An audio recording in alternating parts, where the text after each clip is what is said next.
Hey, everybody. So yesterday, we were talking about how Dungeons and Dragons changed my life. But today, I want to go into some more stories that I didn't really have the chance to because we're trying to keep things a little bit shorter.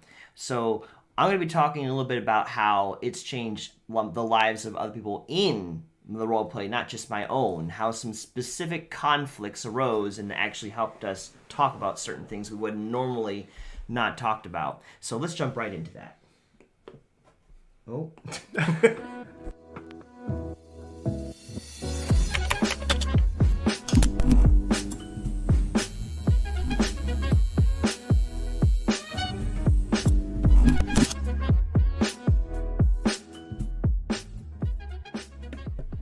Well, hello, and welcome to thoughtraid, a show where we take on thoughts and find better ways of thinking about them.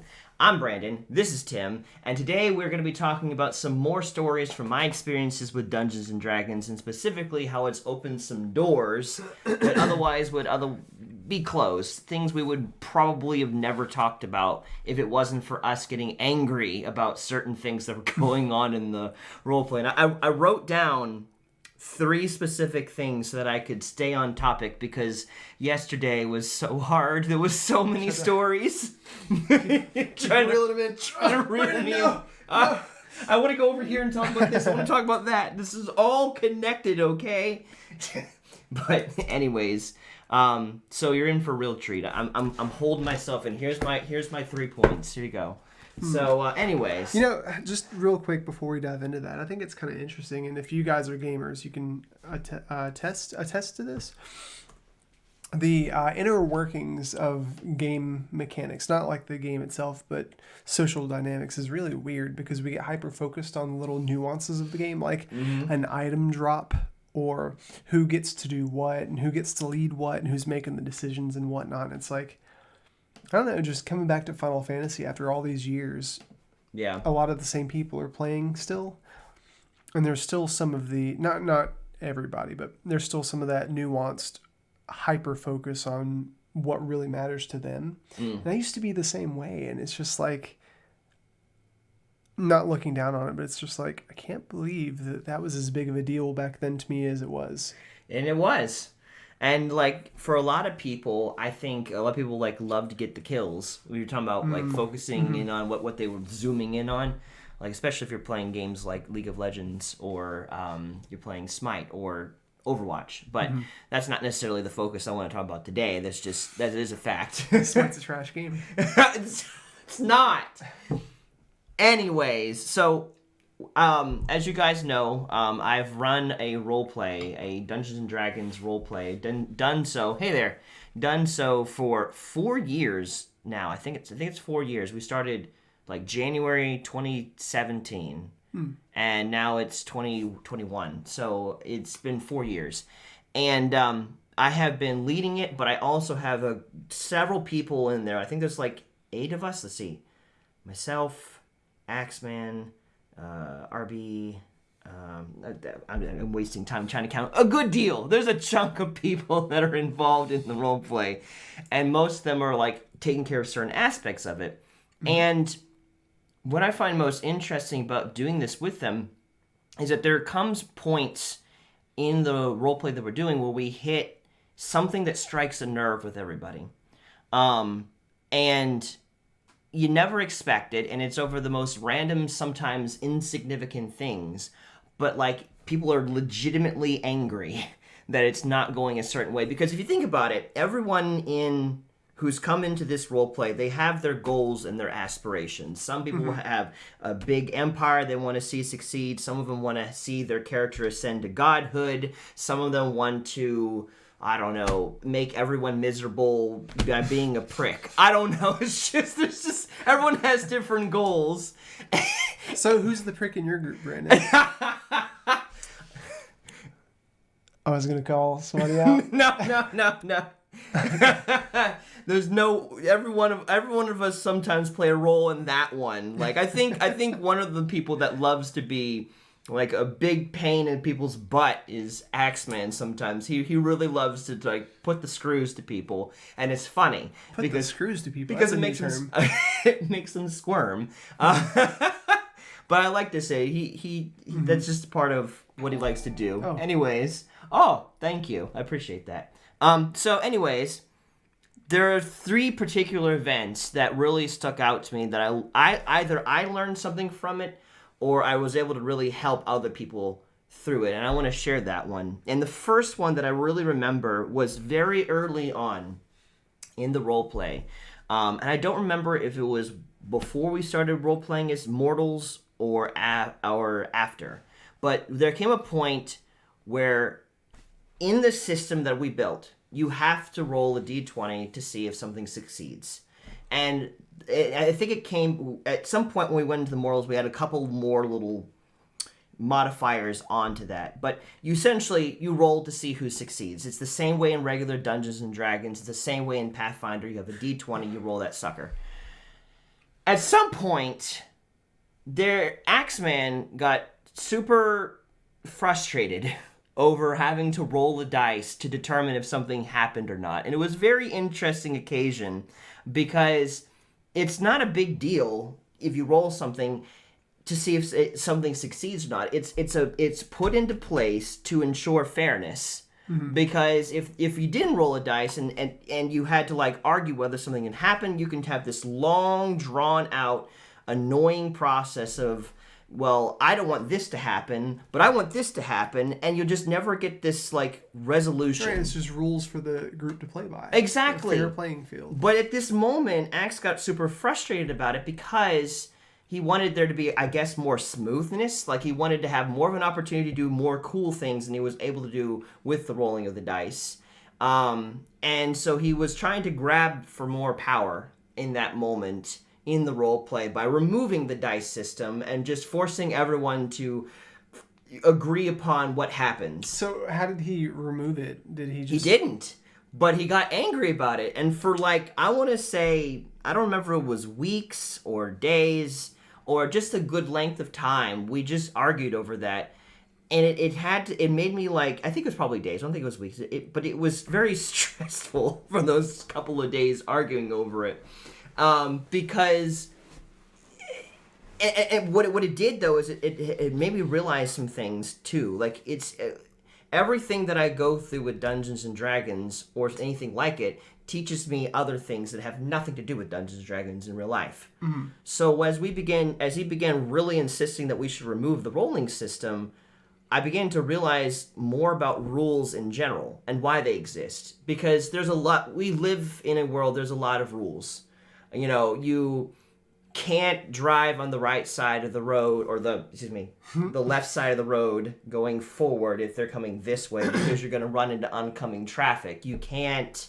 Unless you're walking. Yeah, you shouldn't litter. Or riding a bike. Well, okay, but if you're riding a car going 70 miles per hour where someone's coming 70 miles per hour towards you, that's just instant death. Of course, yeah. Right, or if you're walking down the street or driving, don't litter, there's just different rules that we live by, and some of them we think about, some of them we hate, speed limits. Mm-hmm.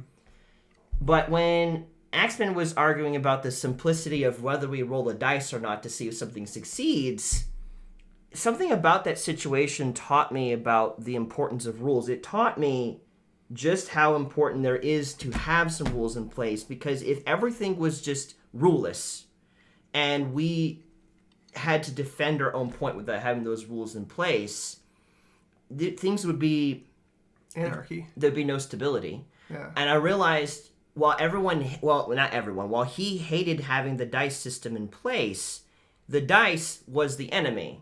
It wasn't people that was the enemy. He was frustrated with the dice giving him a bad roll, but he wasn't angry so much at the people themselves. He just wanted to do more. Mm-hmm. And I realized in that moment that having that system there, that random factor of rolling a dice, even though it prevented from him or other people doing exactly what they wanted, it was different than them getting angry at the other person for not allowing them to do what they wanted to do. Mm-hmm. And it became a scapegoat. And I don't know, it was like a small thing that I learned at that moment that I never learned before. And it expanded. I realized that about rule systems in general.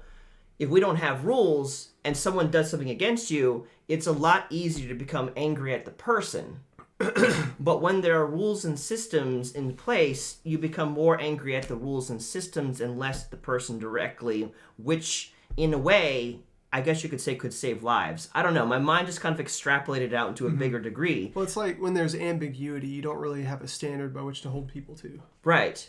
And so you're left defending your own devices in situations like this. I mean, in D&D, you have a game master that says what does and does not go. But Right. if it's just a congregation of people that are saying, well, I think this should be, I mean, it happened in our government recently. This should be true. No, this should be true. And it's like everybody's so focused on their own personal agenda, which is true in D&D and video games. It's like, I want to level up, man. Oh, I want to open that chest, I want to shine, I want to slay the dragon. I want the item. Come on, let's go. It's me. Yeah. And it's just interesting, without having that in place, one, things slow down to a snail's crawl because no one can agree on what's supposed to happen or not. And two, it creates now instead... Fell backwards. The angle you had it at looked like you were about ready to slap me over there. Sometimes I want to. Oh no! Wait. Let me roll a d20 to see if I succeed. Hello, Scott. Crit fail, crit fail, crit fail. The laptop falls out of your hands and falls onto the carpet. Whenever we go places, you and I should carry a d20. Like if we're deciding who pays for the meal, well, let's roll for it. Well, let's see. Oh, I guess you're doing it today, Tim. Oh man, if you're married, that is the solution. Just like you can't figure out where to eat, roll a d20. Oh my gosh, I found a really good meme about that somewhere, and I don't remember where I put it. And I unfortunately, I am cursed with the memory that I have it, but not the memory of where I put it. So I can't help you guys. I'm sorry on that one. But anyways, all that said, it just made me realize it's like the rolling the dice became the scapegoat, and even though people hated it, it became the safety for the rest of everyone else. Yeah. And I don't know, I would not have thought about that if we didn't have a stupid argument over whether we should have rolling dice or not in a role play. Very interesting case. Now, the reason why I was able to get away with that was because the role play that I host, the text-based one, has a rules light system. So whereas Dungeons & Dragons, full Dungeons & Dragons, you've got the dice, you have the stats, you have all these things. In mine, it's just boiled down to some rolling dice, a few stats, and you're good to go. And that's worked for so far. We're probably going to expand it, but that's what's worked. And there was a point in the very beginning where it was just rolling a dice because essentially it was gods against gods, all in an equal playing field. So we tried to figure out what did and did not work. So there was that. What is... Let's see. Scott says... As a DM, the roll of the dice is law, even for me. No fudging rolls. It's the non-negotiable core mechanic for me. I think that's a really good thing to point out because, stepping into roles of leadership, especially when I first became a store leader at GameStop, I was like, I'm the big dude. I'm the big cheese, man. I can make up all the Look decisions. at me. I have arrived. And there were several times where I would set a rule or set a guideline, and I would immediately break it myself because it was just for the people below me. Little things like dress code, for instance. Like I would wear sandals while working, but brother, you're wearing some ripped jeans. That's not according to dress code. Come on. But it's like, I don't know, man. I think it's so cool that you can extrapolate lessons like that through rolling a dice. Through rolling dice. I mean, I learned the same stuff through Final Fantasy XI because I led groups and did all that stuff too. But like just learning, I guess it's being part of any group mechanic, you can learn these things. Right. When you have a bunch of people working together, you'll naturally learn how, like, different life lessons just from that alone. And Dungeons & Dragons has been the best way of getting that out because it's like people are playing games. Like, in general, when people come together and they play games, they're not thinking so much about trying to... I mean, some of them, I guess, can think about trying to impress another person, but they're more... You begin to less focus on yourself and more focus on the game, which allows part of yourself that otherwise is never seen to be seen. And so I think it's really important, just as a life lesson, to play games together, whatever the game may be. But in specific fashion, Dungeons & Dragons helped me learn this. Yeah. It was Dungeons & Dragons that got me to this realization. Yeah. And real quick, guys, if you haven't already done so, like and share the stream, or hit the notification bell, subscribe if you're on YouTube, whatever. Yes. That'd be really awesome. But if you play games, especially group dynamics games, what's the biggest life lesson you've learned from playing it? I'd love to hear about that. And if you watch this video after it's live, let us know in the comments, because I'd love to hear what you've learned about it. And maybe we can even talk about that in future role plays, in future live streams. So sorry, Tim. It's okay. I'm so excited. I'm spitting fire. Anyways, so another thing that I learned, another way that Dungeons and Dragons kind of opened a door for me in helping people, was the experience of threatening to kill their characters. What, you threatening to kill as the okay? Mm-hmm. That brings out a very interesting psyche in people when they realize that their precious character they've spent many hours, days, months, years building up has the potentiality to die. It even affects me. Mm-hmm. It even affects me. Like, very interesting. Like, I didn't think about it so much until like recently. I had an opportunity to lose my precious Saren, but having that threatened though has opened some doors for me to talk about risk taking with my players and anyone who is involved really in general. Like, there was this one time when I was first introducing that you may die. That it really bothered one of my players because they made this character accidentally, wasn't really intentionally putting much effort into the character, and then suddenly that character became very important to them, and this is one of the players, they wanted their character to rise to godhood, but to have that goal and everything threatened them more so than it threatened their character. So, I used to play this text-based MUD, multi-user domain. I don't know what it stands for exactly, but it's like a wall of text. You arrive at a green forest, and like you see. Anyways, I started playing that, and it's like, okay, cool. So I have this little character. I guess it's a character, but I'm just moving around. And as you go through, you build relationships, you level up, and you get items and stuff. And I remember the first time, like, if your HP would drop below 0, your character would fall unconscious and you couldn't enter any commands. Stuff would just happen. Interesting. But you could see it. So the first time that happened, this other character comes up and starts looting my unconscious body. And I have to watch it happen. Oh, no. And I'm like... And then, on down the road, because you grow from those experiences, there was this situation, we were in this forest, there were all these bandits... I get knocked unconscious, and this random character I've never seen before, this player, drags my unconscious body through the woods and comes up and starts trying to kill me with a whip, like end my character for no reason. And I'm like, and I had put years into this character, years, like building up my skills, my items, my wealth, and all that stuff. And then all of a sudden it says, you have been slain by Lycus. The character's name was Lycus. And it says, and I try to enter commands, and it says, you are dead, now logging out. I'm like... Now, here's the crazy thing. I went on the forums. I was like, well, there's a command where you can revive. And I revived. I was looking for my stuff, and the character was like, cough, cough, out of character, OOC. That's a term in D&D stuff when you're acting out of character. IC or OOC. And they were like, OOC, this person's dead. I'm like... And so it caused this whole thing in the gaming, in that community where it's like...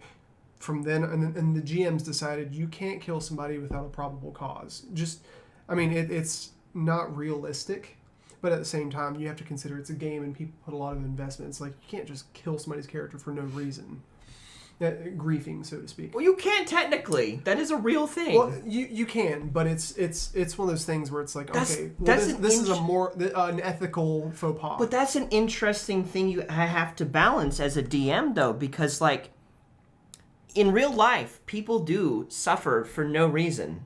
That is a real thing where someone... But it's a video game. I know, but that's the thing. It's like, what lessons do you want to teach your players? Realistic ones or unrealistic ones? Well, the ones that are just playing this to escape your life, it's like, oh, your wife divorced you and your dog got run out, and you just want to come here and kill some orcs? Dead. stuck on that. Okay. It's like, And that's the hard part. That's as a DM, that's something I'm trying to constantly balance between this could legitimately happen and we don't want this to happen, like because it's a game. That's a point I didn't fully think about, but it really does bring out interesting fears in people to have their character threatened to be just potentially just ousted. What I did to kind of work through that is I created a prophecy system that if they were to enter into a period of time where I'm not going to hold back and they could very much so die, I'll warn them. That way they have the opportunity to decide, do I want to risk it? Because if they risk it and succeed, then they're going to get a good reward for it that's worth their troubles. Yeah. If they don't, then they're going to live. They just will miss out on that reward. You know, going back to that game that I was playing, it's called The Eternal City. It was really rare for characters to play bandit-style characters because once you're found out, there's no going back. You know, you get in trouble with the law, and then the community realizes, oh, this person has a propensity for evil. And so it's like you're always labeled. And so for the rest of the life of your character, however short those days are from that point on, it's like you're limited. But I remember there were some really good villain characters who kind of held their characters like with open hands and played for the story instead of for the preservation. And I always respected that, you know, and it's like I always wanted to be that person. I always wanted to try the villain, you know, make the game world spicy, because one of the biggest arguments was, oh, the GMs aren't doing enough. Well, players, you have the ability. This is a player story-driven game. Right. It's like, why don't you guys do something? And it's like, well, nobody wanted to lose their character. Yeah. There were one or two people that were willing to take that, like you were talking about, take that risk for the betterment of the community. And I don't know. I just. Yeah. I really learned something from that. You have to have that degree of risk of you could lose your character, though. As much as it is to have fun, that risk is really good for teaching life lessons to take risk in real life. Like if you're too afraid to take a risk in a role-playing game, that translates to real life, having risk issues in real life. There is a degree, there are some things in life you won't be able to get if you never take risks for them. Life experiences, wealth, friendships, relationships. There are some things that you're just not going to be able to obtain if you never take risks. And having those moments where I'm like, you could die, has brought up opportunities to teach that to people in ways that otherwise they may not be open to hear about risk taking. Because in my community, in my role play, I have a couple people that are like me, only children. I have one person who's an only child, very risk adverse. Gets really upset when things don't go the way he specifically thinks they should go. He tried really hard. He gets hard on himself. But I've been trying to teach him a little bit when it comes to risk, and he's the one who's been most squeamish about the idea of losing a character. So it's opened up a door to kind of begin to teach him about all that. And it was Dungeons and Dragons that helped me do that. And he's got a ways to go. I have been playing around with an idea to give him what he wants and not dying, but then making it really awful for him at the same time. You know, I'm just thinking about how I used to view all these things, because for you guys who don't know, Final Fantasy was a huge downfall for me. It was really bad. Screwed up my life. And even things before that just consumed me. And now I've got different priorities. I can go into those things, and I don't hold it with as tight a fist as I used to, but I just think it's so interesting how it's easy in these situations to assume our identity is this, or assume that my value comes from this. And it's like, because I'm so invested in this, I don't have bigger rocks or bigger priorities that are getting my thought life and that I identify as being part of my identity, if they are. I'm not thinking clearly. It's like, okay, I'm going to get overly focused on my character, and I'm just going to fall apart, and I'm going to damage my relationships and my integrity if that character dies, because it's all about me. And it's like, whoa, dude, it's just like, it's a character in a video game. Just relax. Right. And that's the same thing. I wonder how much of his identity is wrapped up into this character, because when he doesn't want the character to die, it's like, it is just a character. But I get it. I do get it, because I have been threatened with my own character, and I was starting to freak out as well, because I was like, oh my god, I don't think I can get out of this situation. I get it. Something about it just really pulls parts of yourself out, and it's like almost a death to you. Yeah. For them to die. Did you ever watch Braveheart? No, I'm not. And I think you got... Well, no, wait, actually, is that the one where is the... Like, they're trying to, like, overthrow the British or something? Yeah. Sir William Wallace. And he's trying to set his people free from... I think it was Scotland trying to free themselves from England. And I just think it's such a relevant story to what we're talking about, but it's such a great story because he was the main protagonist. He was the baddest of the asses. I guess that's how you say that. But he was amazing, you know, and he rallied all these people, and at the end, it's really weird. Do you know what being drawn and quartered is? Mm-mm. It's where you have ropes tied here, and then around your ankles, and they have each rope tied to a horse. Oh. And then they just pull you apart, and then once your joints are broken, they cut you open, they pull your entrails out and stuff as a form of public shame and for whatever the purpose was. Ow. But anyways, like I remember this story, and I remember watching it, I was like, okay, they're going to say, oh, he's beyond saving now. And at the end, they were like, because you know he was broken, he was cut open, his entrails were laying out everywhere, and he was hurting a lot. And they said, I think they said something like, "Profess your allegiance to the crown, and we'll end it." And he was like, "Freedom!" Oh, and he gave, and they went ahead and they killed him.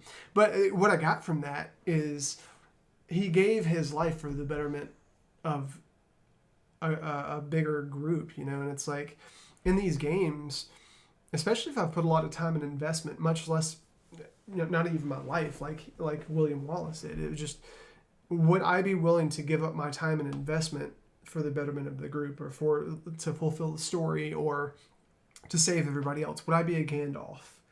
You know, because Gandalf was alive for a long time. He had a lot of story and a lot of experience built into his character. And he's like, I'm going to go down with Balrog to save these people over here. And it's like, would I be willing to do that if I was in control of that character? I'm not quite sure. Yeah. It's a very... Because it's... Yeah. And this definitely brings out those possibilities, and some people are much more entwined, but even the people who are not as entwined as myself, still, it definitely brings out certain things for you. But I have one last one before we close out. So... in this one, I think you'll be able to appreciate, particularly Eden, because you were the catalyst to this story. But there was a time not very long ago, last year, where I invited you to be a part of this roleplay that we've been doing, and your existence and being here and who you are opened up a door for me to be able to minister to one of the people in our group in a way that I was previously completely unable to do. Help. Minister, help one of the people in my community that I was previously unable to do so at all, just because of who he is. And again, it was a time when conflict arose. When you came in, you know, to this whole thing, you brought a whole calamitous change, because you wanted to have things a very specific way, and it was big and it was scary. And talking about having the villain that's willing to, like, you know, go like this to a degree. You've been like that. You've come in, you played the role, but there was other things you brought in too that wasn't helpful for the situation, and it brought this interpersonal conflict when you came in. But it was a good thing, and it was over the role play and over Dungeons and Dragons that I was able to break through to a person who otherwise just was nope. Before you came, Eden, the person thought that I was irrational, thought that I was impulsive, thought that I was stuck up, or other things. Maybe not stuck up, but just like didn't really think things through very well. And when you came in and you brought all this stuff into the situation, he became immediately irritated. And for a very long time, as you know, He would complain about new people coming in, and that's an interesting thing. You talking about Bryce who would complain about new people coming in? No, Bryce wasn't complaining about new people coming in. No, someone else was. Gotcha. Yeah. Drop some names, Brandon. No, I'm not. Would you stop? Get out. Anyways. So, but just bringing in new players, and it wasn't entirely just you. Like, there was other people, too, that came in, too, at the same time that brought, it was like, this person just like, oh, I thought we were a closed system. I thought things were supposed to be this specific way. And now here comes new people. They're bringing in new races. They're bringing in new deities. They're bringing in all this new content. I don't like it. I hate all of it. And that brought tension, immediate tension into the roleplay. What you're saying is all these new people came in with new creative ideas, trying to stir the pot from what's already been established. Exactly, okay. Which brought tension. And because of that, if that didn't happen, we'd have continued on our comfortable story. You know, everything would have, there would still be conflicts and stuff, but it wouldn't have had that necessary heat to make the person be upset to get under my skin to eventually confront them. And through that, and because of their constant complaints that happened from that point, I had enough irritation to reach out to them and have enough also ground to say, hey, look at all this stuff you're bringing up. Stop it. And they were able to finally hear. And we had a conversation that came out of that where they realized, like, and I said some things I never thought would ever come out of my mouth too, as well. I told the guy, I was like, your life is small. And you have the audacity to tell me what is too much for this role play. Like, you have the audacity to tell me how many people we can fit into it and all this stuff when I know you and I know how many friends you have and I know how little of a life you've lived thus far, and you're going to tell me as if you have much more experience than I do. And I hit him hard. Now, just from the position of being a lay counselor and a life coach, Brandon knows this, but it's not healthy to tell somebody that their life is small. You don't win friends and influence people that way. You don't, and that's not something I would normally do either. This is a unique experience. This is how you should handle situations. No. This is very circumstantial after knowing this guy for several years before this moment. So, and having various conversations, and the guy is very stubborn. So all of these things together opened up into an opportunity where I had to say what I said, and he took it. He didn't flake. He took it, absorbed it all, and shifted. And from that point forward, it unlocked the door for me to be able to talk to him about things I would otherwise never be able to talk to him about. And he was able to trust me in ways he wasn't willing to trust me before. Because of D&D, because of bringing new players into D&D in the middle of a currently running campaign. Which, granted, I don't necessarily purport as the best decision. I should have asked my group before bringing in new people if they feel like it would work. Didn't think about that. But I did do that. That's how I did it. And that experience opened up a door to, effectively, since that point, I've been able to help him with certain things that he's been going through. And he's been listening to what I have to say. Like, I helped him a little bit before, but there was always that you don't think things through. You're just... So, if you had to say, what's like the bullet point lesson that you learned from that?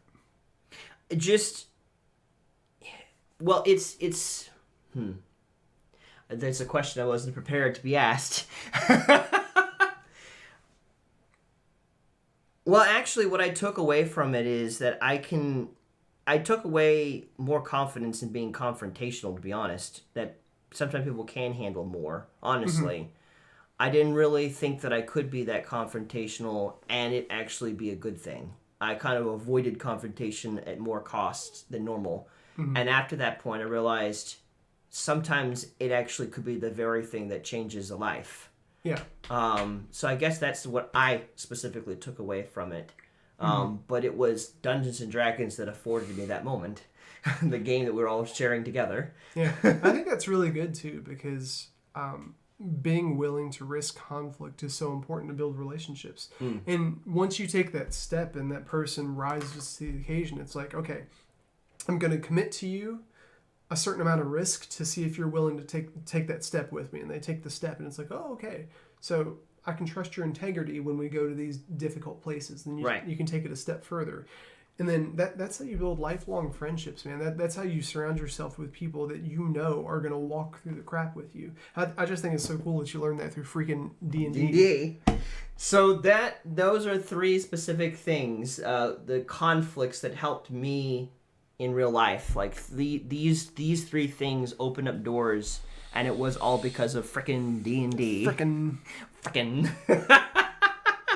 So yeah, I think that covers it in 35 minutes. Shorter. Hey, we're getting shorter, so that way you guys don't feel like we're dragging on too long. Yeah. Well, I do want to say that we are going to be playing some games. I feel like at some point we will eventually get to that. Yes. I'm really excited to play some type of game where it's like D&D, but maybe like a video game version. So if you guys have some recommendations as to what we could play, and I would like to host a D&D session for the community who would want to join and do it online, like do it in front of the camera, and we're role playing it out and stuff of that nature. That'd be interesting, I think. Do we have to do voices?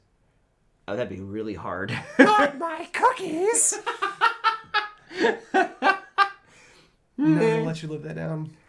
My cookies. My cookies. Was I supposed? I think that was like we. What birthday was it? My like 20. I don't know. It was at Dan's place. We were playing a game called Quelf. And I was supposed to say something in a Toad accent or something. No, you were a witch. Oh, like as a witch, but I kind of sounded also like Toad. I'm not sure. All I remember is you were a witch, and you were always complaining about somebody taking your cookies. So every time somebody made eye contact with Brandon, he had to go, my cookies! My cookies! And then there was Trippy. Like, every time you make eye contact, you had to see Trippy. What's up? Oh, hello, Trippy. That's right, Trippy. That's a Matt Russell original. We'll have to do that again. But anyways, guys, if you have recommendations for games that we could play. What's Scott saying? Scott said, y'all catch up with me at some point. I'd be down to stream a session or 2 with you. Let's go. Hey. And I will definitely do the voices. Voices are so hard for me to do because it's like I can't take myself seriously and I have a hard time holding them down. Like I begin and then I shift into something else. We should play a male and female duo and you can be my love interest. What? I just think it'd be fun. I feel like I would have a better time doing that in text than I would in person. That would be weird. Anyways, so if you've really enjoyed this stream, make sure to like it. Make sure to share it if you're on Facebook and to subscribe to us and hit the bell notification because we will continue to do it. Scott says yes. We will continue to do great stories like this and talk about fun topics, and we'd love to have you be there for that. Just as a reminder, coming up toward like Friday and Saturday of the week of the 12th, which I'm not sure exactly what those days are. I'll have to look at it. We will be shifting from doing things at 4 to 7. But for right now, until the 12th. The 12th will be the last day. We'll record things at 4 p.m. Eastern Standard Time. So, that said, I want to thank you guys for watching. It's been a lot of fun. We broadcast every week on Mondays, Fridays, and Saturdays. At the moment 4, and soon we'll be doing it earlier than that, or later than that. So we'd love to see you again soon. You guys have a good day. I can see far away from where I've been. He says I see a potential. I see a potential in my eyes. I see a potential. I never lost sight of the reason why. You're alive. You're alive. You're alive. We sing Jesus. You're alive.